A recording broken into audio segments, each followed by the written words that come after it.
Everyone knows that Russia is in two continents, Europe and Asia. But Russia is really the only obvious transcontinental nation. But it's not the only one, not by a long shot. So what are the world's transcontinental nations?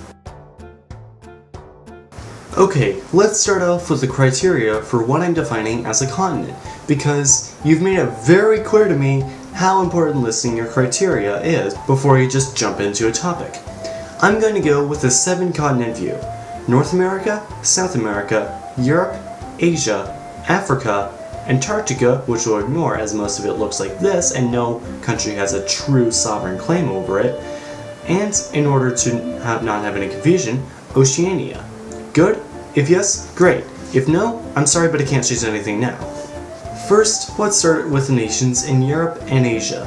Obviously there's Russia, but there's also Kazakhstan, Azerbaijan, by the way both of those two are also landlocked, transcontinental nations, Georgia, nope, not that Georgia, this Georgia, there we go, that's better, Turkey, and Greece. Azerbaijan and Georgia are almost completely within Asia, with only small parts in Europe. Greece holds on to 4 islands off the coast of Turkey that are still considered part of Asia. They are Rhodes, or Rhodos in Greek, Samos, Chios, and Castellorizo. Nearby Turkey is mostly within Asia, but has a small bit of southeastern Europe in it, known as Turkish Thrace. Turkish Thrace holds 5 provinces: Edirne, Kırklareli, Tekirdağ, Istanbul, and Çanakkale. The last 2 are transcontinental. In fact, the largest city, the aforementioned Istanbul, or depending on who you are, Constantinople, Byzantium, Nova Roma, Constantinopolis, or wildest city out of long names. Anyway, Istanbul is widely known for being the world's only metropolis in 2 continents, as it straddles both sides of the Bosphorus, which, alongside the Dardanelles, separate Anatolia from Europe. It's important to know that it's not the only transcontinental settlement, just the only major metropolis.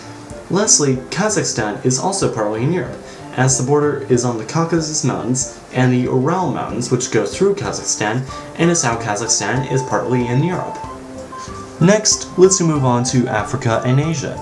If you look closely, you'll see that Egypt is partly in Asia. Yes, the Middle East is in Asia. How do people not understand that?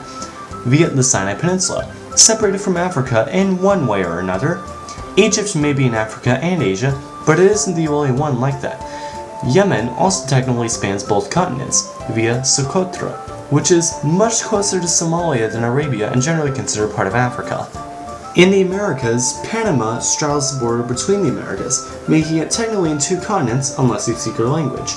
Venezuela also holds onto Isla de Aves, which is technically in the North American part of the Caribbean, which technically makes Venezuela transcontinental, again, except if you speak their language, because Spanish groups America and South America as one continent.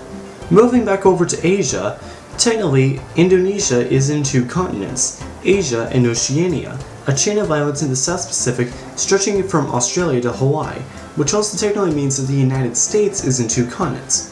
Actually 3, as it also holds in some islands in Alaska that are actually much closer to Asia than North America. East Timor is only in 1 continent, Asia, or Oceania.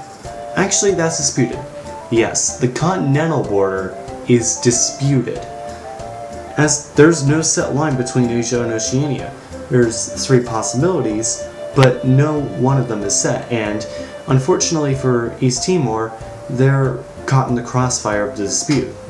France, Denmark, the UK, and the Netherlands also span multiple continents through colonies.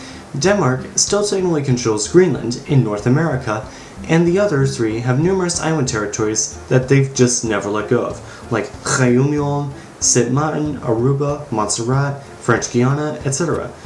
Iceland is also technically in 2 continents, again, Europe and North America. Well, sort of. It's actually just like East Timor, only more confusing. Iceland is situated on the fault line between the Eurasian and North American plates, but it is much closer to Greenland than mainland Europe. But it's closer to Europe than mainland North America.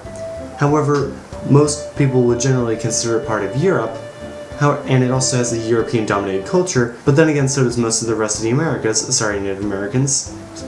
What? Continents are confusing. Thank you for watching this video. If you enjoyed it, please be sure to give it a like and subscribe for more in the future. See you on Wednesday, and stay positive. God, I love that slogan. Also, the new logo. You notice the new logo yet? Yeah, new logo.